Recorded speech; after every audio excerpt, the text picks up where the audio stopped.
6장 39절에서 45절의 말씀입니다. 제가 가진 성경으로는 신약 98쪽에 있습니다. 누가복음 6장 39절로부터 45절의 말씀을 함께 교독하고 마지막 절은 합독하도록 하겠습니다.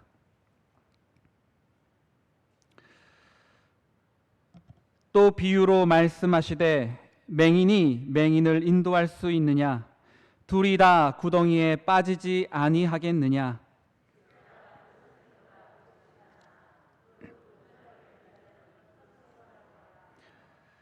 어찌하여 형제의 눈 속에 있는 티는 보고 내 눈 속에 있는 들보는 깨닫지 못하느냐?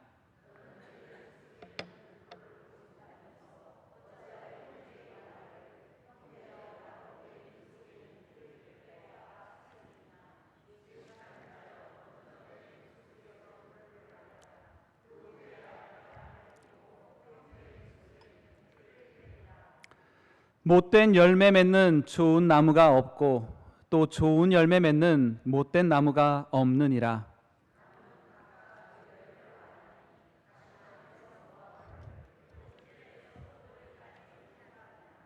다 함께 읽겠습니다.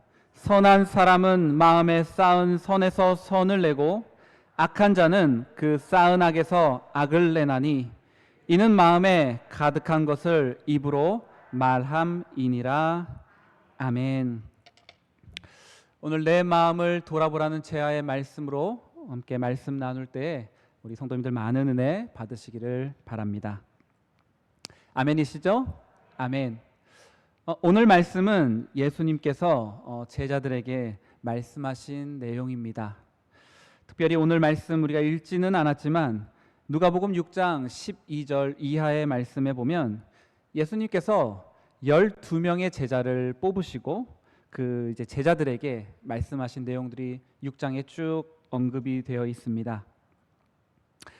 중간에 24절에 보면 이하에 화 있을진저 너희 부요한 자여라고 말씀을 하시기도 하는데요. 이것은 제자들에게 야 너희들은 화 있는 자들이야 라고 이 저주를 막 선언하시면서 말씀하신 것은 아닙니다. 만약 너희가 이러이러하면 너희에게 이런 화가 있을 것이라는 그러한 말씀을 하시는 것이었죠. 너희 부요한 자여, 너희 배부른 자여, 너희 웃고 있는 자여, 사람에게 칭찬을 받고 있는 너희여, 너희가 이렇게 바로 부요하고 배부르며 웃고 있으며 사람들이 칭찬하는 그러한 자라면 너희에게 화가 있을 것이라는 말씀이었죠. 오늘 우리가 함께 읽은 이 본문의 말씀과 평행 본문인 비슷한 말씀이 나오는 본문인 마태복음에 보면 12장 38절에서는 그러한 대표적인 인물로 그 방금 언급한 화 있을진저 이런 대표적인 인물들이 언급이 되는데요. 바로 서기관들과 바리새인들을 향하여 주님께서 그렇게 말씀하시는 것을 우리는 알 수 있습니다.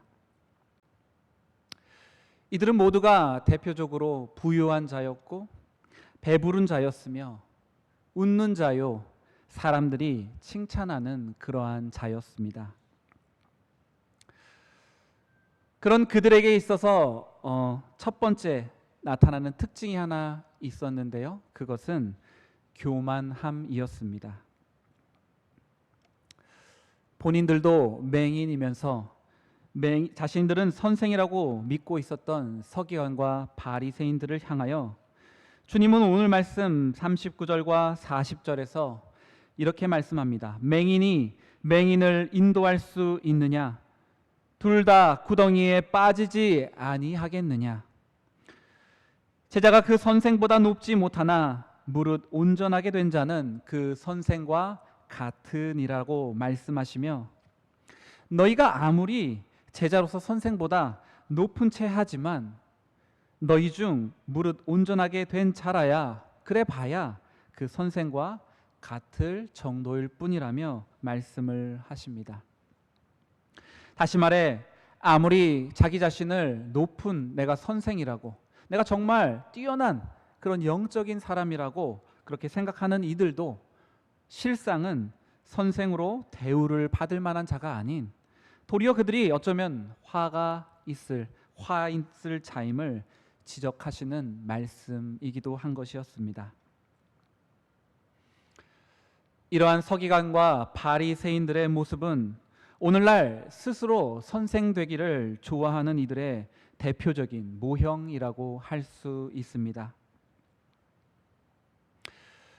로마서 2장에서는 사도 바울은 그런 이들, 이런 남을 판단하는 사람들을 향하여 19절, 20절의 말씀에 자신을 소경의 길을 인도하는 자요, 어둠에 있는 자요의 빛이요, 어리석은 자의 훈도요, 어린아이의 선생이라고 스스로 믿고 있다라고 말씀합니다. 이렇게 선생이 되고자 하는 자들의 주요 특징은 남을 판단하기를 좋아한다라는 것입니다.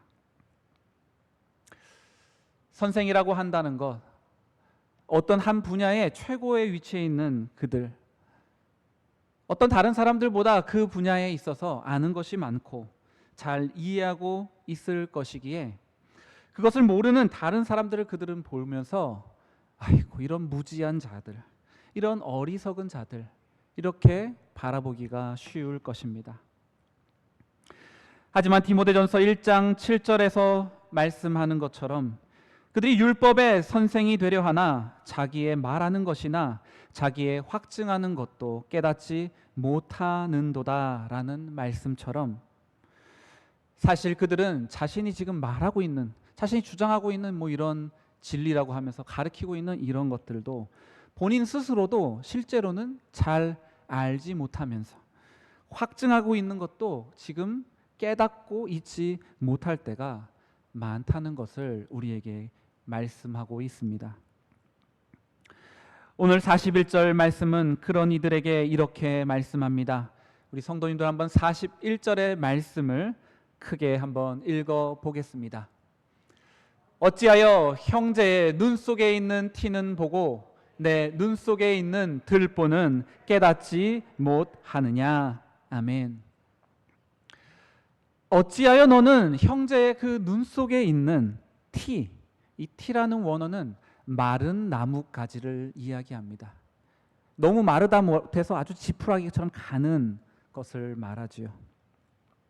얇은 나뭇가지, 지푸라기와 같은 그것을, 다른 사람의 그 눈 속에 있는 그렇게 얇은 나뭇가지와 같은, 그 지푸라기처럼 정말 얇아서 보이지도 않을 것 같은 그런 허물들, 그런 건 너는 주목해서 보면서 내 눈 속에 있는 들보, 이 들보라는 원어는 대들보를 이야기합니다. 우리 신광교회를 이루고 있는 큰 기둥과 같은 아주 굵은 나무 기둥을 말하는 것이죠. 그런 목재를 말하는 겁니다. 내 눈 속에는 그렇게 네 눈으로 볼 때, 다른 사람을 그 눈으로 볼 때는 그렇게 비교할 수도 없을 만큼 얇은 그런 나뭇가지, 어쩌면 지푸라기처럼 가는 그것을 보고 있으면서도 내 눈 속에는 그와 비교할 수 없을 정도로 두꺼운 그런 대들보가, 그런 목재가, 그런 것이 있음도 그럼에도 너희는 그것을 깨닫지 못하느냐라는 말씀인 것입니다. 그래서 주님은 오늘 말씀 42절에 이렇게 말씀하시는데요. 오늘 말씀 42절의 말씀을 우리 성도님들 크게 한번 읽어보겠습니다. 너는 내 눈 속에 있는 들보를 보지 못하면서 어찌하여 형제에게 말하기를 형제여 나로 내 눈 속에 있는 티를 빼게 하라 할 수 있느냐. 외식하는 자여 먼저 내 눈 속에서 들보를 빼어라. 그 후에야 내가 밝히 보고 형제의 눈 속에 있는 티를 빼리라. 아멘. 보통 눈이라고 하는 것을 사람들은 마음의 창이라고 말하곤 합니다. 바로 우리 인간의 마음을 비추는 것, 바로 우리 인간의 그 속을 나타내는 것이 바로 눈이라고 할 수 있다라는 겁니다. 우리 주님께서도 오늘 말씀이 아닌 마태복음 6장 22절에서도 이렇게 말씀하는데요. 눈은 몸의 등불이니 그러므로 내 눈이 성하면 온전하면 온몸이 밝을 것이라고 말씀하셨듯이 오늘 42절에서 외식하는 자여 먼저 내 눈 속에서 들보를 빼라. 그 후에야 내가 밝히 보고 형제의 눈 속에 있는 티를 빼리라고 말씀하실 때 여기서 쓰였던 먼저라는 원어의 의미는 바로 먼저, 처음에 중요성에 있어서 가장 첫 번째로 치는 모든 것보다 먼저라는 것이 바로 먼저라는 의미에 담겨 있는 뜻입니다. 또한 방금 읽은 말씀의 밝히 보고라는 원어의 의미는 전 시력을 회복하는 이라는 뜻이 담겨 있습니다. 그래서 이 말씀은 우리가 먼저 중요성에 있어 다른 어떠한 중요성에 있어서 가장 첫 번째로 처음에 모든 것보다 먼저 바로 나의 눈에 지금 들보가 끼어서 내 눈이 흐려진 상태인지 스스로 살펴보고 그 눈 속에 있는 들보를 뺄 때라야 온전히 시력을 회복하게 되어 다른 형제의 눈 속에 지푸라기가 같은 것조차 무엇이 있는지 살펴보고 그 작은 허물을 뺄 수 있도록 도와줄 수 있다라는 뜻입니다. 이처럼 우리는 아무리 큰 허물이라도 내 눈 속에 있는 것은 아무리 살펴보아도 잘 보지 못할 때가 많기 때문에 우리는 항상 먼저 모든 우선순위에서 가장 최우선으로 첫 번째로 먼저 해야 할 일이 있다면 그것은 바로 내 안에 우리 안에 대들보와 같은 그런 들보들은 없는지 살펴보기에 힘써야 한다라는 것입니다. 사실 유일하게 이 몸에서 밖을 보는 기능을 하는 것이 눈입니다. 눈이 있음으로 인해 우리는 이 주변과 밖을 바라볼 수 있지요. 하지만 그 눈은 이 안은 바라볼 수가 없습니다.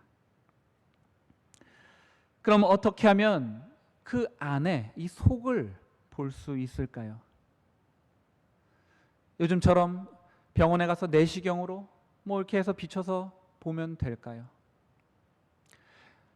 그냥 눈으로 보이는 이 육신의 물질을 입고 있는 육신은 그렇게 볼 수 있을지언정 우리의 속사람과 마음, 영혼은 그렇게 해서도 볼 수 없습니다.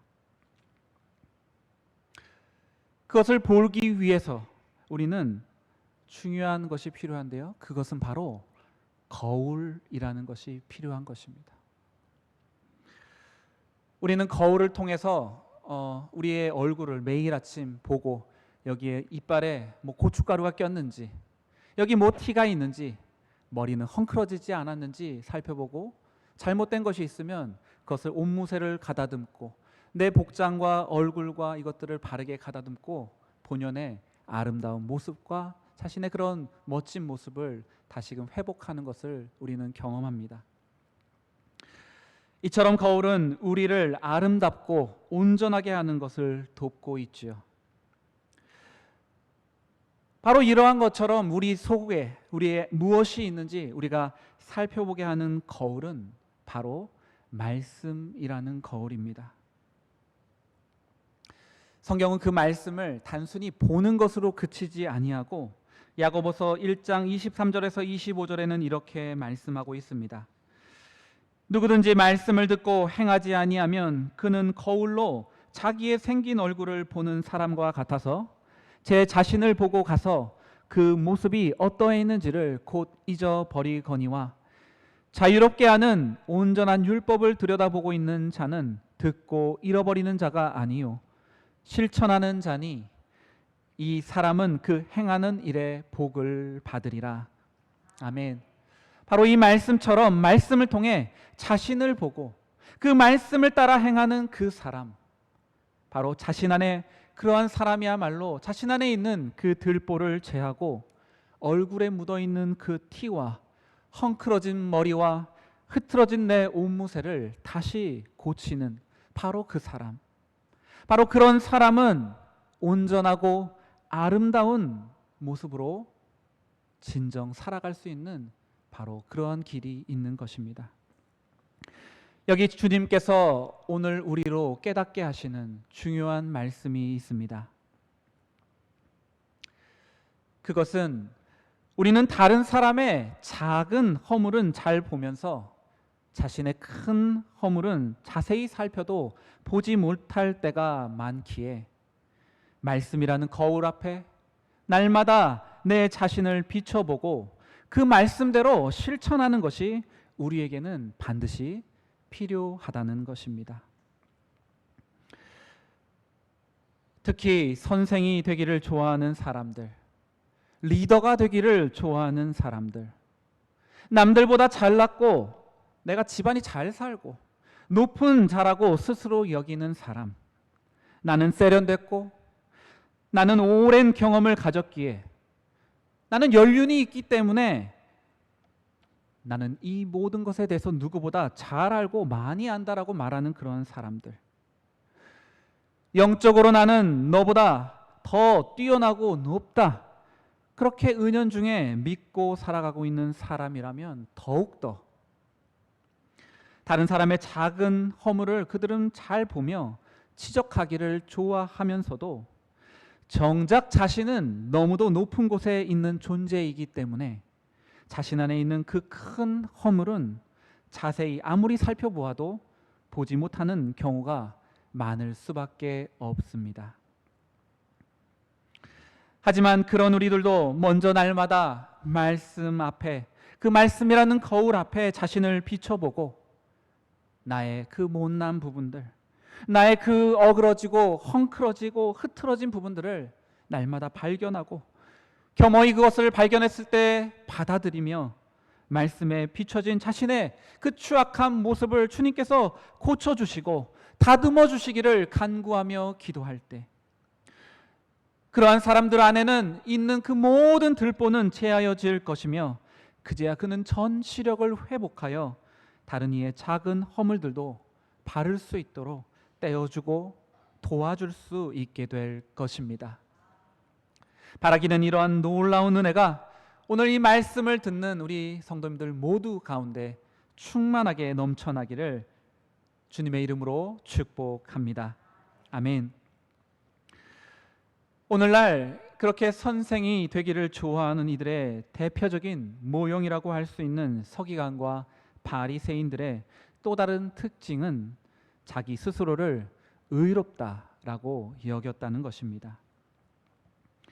그렇게 의롭다고 했지만 우리 성도님들 말씀을 통해 그들이 어떻게 했는지 잘 알고 계시지 않습니까?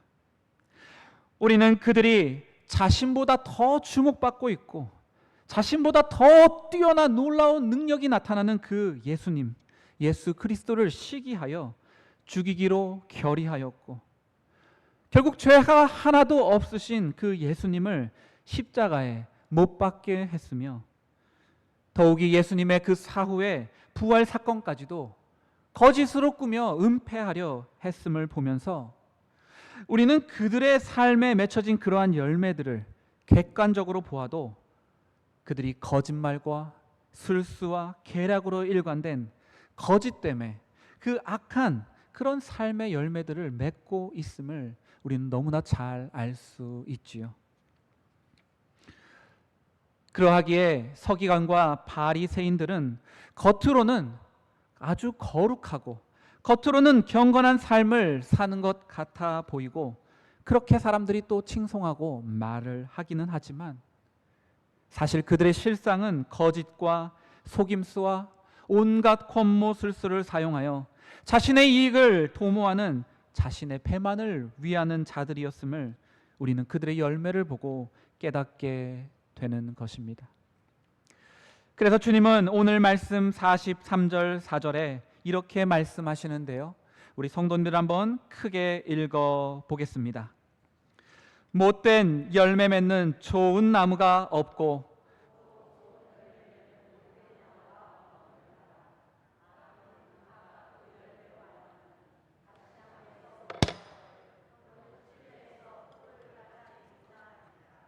아멘.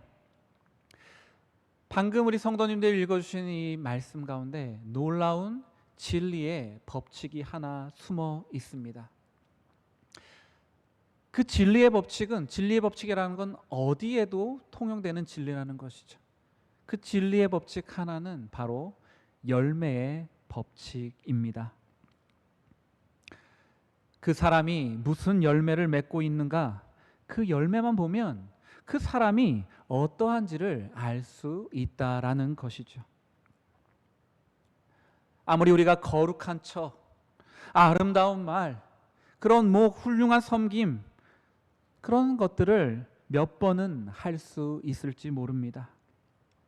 한 번, 두 번, 아니 10번, 20번 할 수 있을지는 모르지만 아무리 우리가 그렇게 포장하고 숨긴다 하여도 결국에 그 사람 안에 있는 그 열매는 그 사람이 어떠한지는 반드시 그 삶에 맺혀지는 열매로 드러날 수밖에 없다라는 것이죠.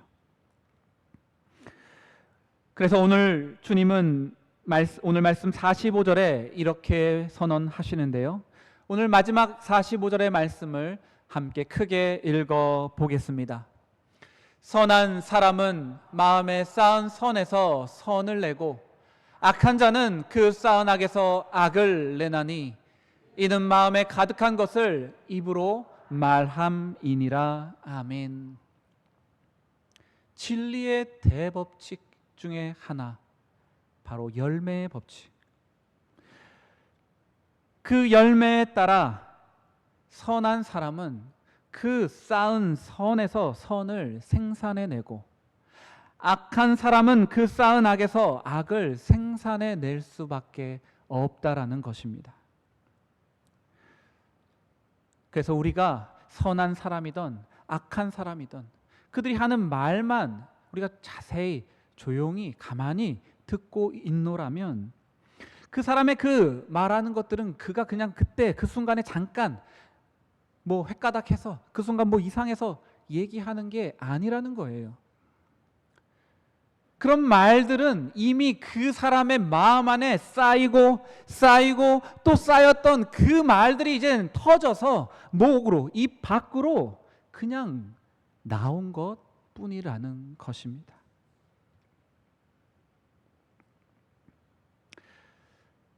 우리가 신앙생활을 하다 보면 어떤 성도들은 항상 이렇게 얘기합니다. 이 사람은 어떻고 저 사람은 어떻고 우리 교회는 어떻고 이래서 좋고 나쁘고 우리 부서 우리 기관은 저렇고 우리 목사님은 저렇고 이렇고 우리 전도사님은 저래요. 말이 항상 부정적이고 비판적이고 불평과 비난과 그런 불만의 그런 말들만을 쏘아대고 말하는 우리 성도님들을 종종 보게 됩니다. 물론 우리 인천 신광에서는 아직까지 제가 잘 살펴보지는 못했습니다. 그런 성도들을 가끔 목회를 하다 보니까 보게 됐었어요. 특별히 인터넷에 인기 있는 영상들 가끔 우리 유튜브 같은 거 보시면 꼭 그 기독교 그 안티 세력들이 있습니다. 그 자극적이고 막 그런 글들, 막 기성교회가 어떻다느니, 기성교회 목회자들이 어떻다느니, 장로들, 성도들이 어떻다느니, 그런 갖가지 불평과 불만과 어떤 그런 안 좋은 이야기들, 그런 거를 막 비판만을 하면서 올려놓는 것을 볼 수 있죠. 여기 보면 막 댓글들이 막 달려 있습니다. 가재는 동색이라는 속담이 있듯이 그런 불평과 불만을 가진 사람들, 그런 사람들 동일하게 그런 거에 또 끌려서 꽂혀서 그것만 보고 옆에 밑에다 열심히 댓글을 답니다. 맞아, 교회는 썩었어, 우리 성도 우리 목사님들 무조건 썩었어 말하면서 살죠. 그들이 말하는 것처럼 이 교회가, 이 지상의 성도가 흠 하나 없고 티 하나 없는 것이라면 우리가 있는 교회와 우리 성도들은 우리는 이 지상에 사는 게 아니고 우리는 이미 천국을 완성한 교회와 성도가 아니겠습니까? 주님 아직 오시지 않으셨어요. 불완전한 모습이 있을 수 있죠. 물론 그러한 완전을 향해 가야 되지만 연약한 모습이 마지막 순간이 이루어지기까지 있을 수밖에 없는 것이 우리 교회와 우리 성도들의 본연의 모습입니다. 이런 진리를 우리가 이해하고 있다라고 하면 무조건적인 이런 비판과 비난들이 어리석은 일이라는 것을 알 수 있어요. 요즘 젊은 세대들이 깨어있는 지식인이라고 하는 사람들, 공익광고에서도 한번 그런 걸 제가 본 적이 있는데 제일 많이 나오는 것이 뭐냐면 팩트 체크 뭐 이런 얘기들을 하더라고요. 사실인지 점검해 보라는 거예요. 인터넷에 수많은 찌라시와 같은 기사들, 거짓 선동하고 하는 것들이 있는데 그게 진짜인지 아닌지 여러 자료들을 다 비교해 보고 확인 안 하고 정말 그랬어라고 하는 것은 무지한 사람들이 하는 거라는 겁니다. 그런 사람들은 무엇이 옳고 그른지 알지 아니하고 그저 사람들의 선동에 코앞끼어서 그냥 끌려가는 그러한 인생을 살게 될 뿐인 것이죠. 세상 사람들도 그런 얘기들을 하는데 하물며 영적인 우리들이라고 한다면, 영적인 그런 문제들과 그런 교회와 성도들 그런 것들을 본다고 한다면 우리는 더욱더 영적인 분별력을 가지고 그런 이야기와 그런 주장들이 진실인지 아닌지를 점검하고 살펴보는 그런 자세는 매우 중요할 것입니다. 바라기는 우리 성도님들은 그러한 영상, 그런 이야기, 그런 말을 하는 그런 무리들에게서 부디 멀리 떠나셔서 우리들의 영혼과 우리들의 믿음을 건강하게 잘 지키시기를 부탁드립니다. 여기 주님께서 오늘 우리로 깨닫게 하시는 또 하나의 중요한 말씀이 있습니다.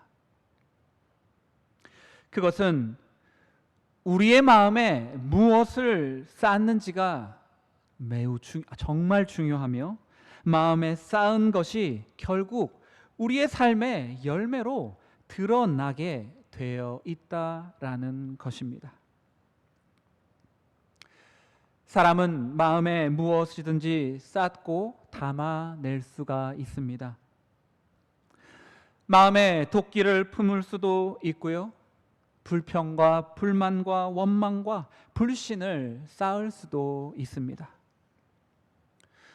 반대로 마음에 선을 쌓을 수도 있고 기쁨과 은혜와 감사와 용서를 쌓을 수도 있습니다.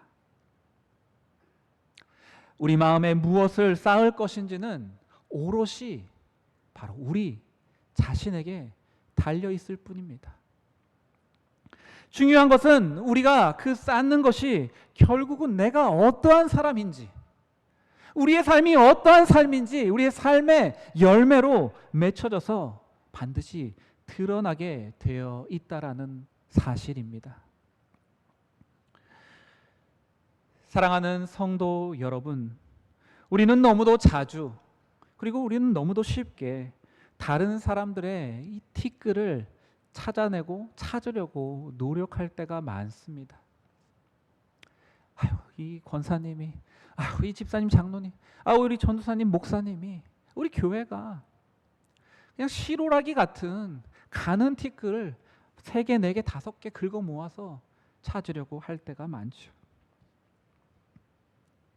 그렇게 그런 것들은 찾아내면서 내 자신 안에 있는 들보는, 내 눈 속에 감추어 있는, 보이지 않고 있는 그 들보는 보지 못할 때가 많이 있는 것은 아닙니까? 특별히 지금 나의 마음에, 내 마음은 뭘로 쌓고 있는지 우리가 좀 돌아봐야 되지 않겠습니까? 내 안에 분과 노와 짜증과 불평과 불만이 쌓이고 쌓여 있습니까? 언젠가는 그것이 활화산처럼 터져서 내 입 밖으로, 내 행동으로 나오게 될 것입니다. 우리는 그러한 사실을 잊지 말아야 합니다. 그리고 그것들은 아무리 자세히 내가 살펴보려고 노력해도 그것은 살펴보지 못할 수 있다는 사실도 우리는 잊지 말아야 합니다. 그러하기에 우리는 날마다 말씀의 그 거울 앞에 우리 스스로를 비추어 보는 것이 필요합니다. 그렇게 그 말씀에 비추어 볼 때 결국 그리고 우리의 마음속에 쌓이고 쌓인 것이 열매로 드러나게 되는 것을 기억하며 날마다 말씀 앞에 더욱더 한 번 더 내 자신을 비춰보고 말씀 앞에 더욱더 내 못나고 틀어진 얼굴과 화장과 머리와 옷무새를 고치고 여미고 새롭게 하여 정말 우리 마음에 선하고 아름답고 거룩한 것들을 쌓아가기를 힘쓸 때에 우리의 삶에도 그렇게 하나님께 올려드릴 만한 정말 탐스럽고 향기롭고 먹음직하고 아름다운 그런 우리의 삶의 열매를 하나님께 드릴 수 있게 되지 않겠습니까? 바라기는 우리 성도님들 모두, 오늘 이 말씀을 듣는 우리 성도님들 모두가 그렇게 하나님께 아름다운 열매를 날마다 풍성하게 거두며 드리는, 하나님께 칭찬받는 그런 거룩한 성도님들 되시기를 주님의 이름으로 다시 한번 축복합니다. 아멘. 이 시간 우리 함께 말씀을 우리 기도 제목을 함께 읽고요, 우리 함께 찬양을 부르고 두 개의 기도 제목씩 기도하는 시간을 가지려고 합니다. 우리 네 가지 기도 제목이 있는데요, 한번 화면을 보시면서 우리 한번 읽어보도록 하겠습니다. 내 마음에 쌓여있는 것들을 돌아보며 회개하게 하옵소서. 아멘. 두 번째, 내 안에 정결하고 거룩한 마음을 새롭게 해주시고 선한 열매들을 삶에서 더욱 넘치게 맺어가게 하옵소서. 아멘. 세 번째입니다. 우리 교회와 성도들 안에 부정적인 불평과 불만과 원망, 불신들을 비롯한 악한 열매들이 맺혀지지 않게 하옵소서. 아멘. 네 번째입니다. 해피데이 한영혼 사랑잔치를 위해서 기도할 때 한영혼이 주께로 돌아오는 천국 잔치가 되게 하옵소서. 우리 네 가지 기도 제목 가지고 기도할 텐데요, 우리 먼저 정결한 마음 주시옵소서 함께 찬양하고 1, 2번 기도 제목 가지고 기도하겠습니다.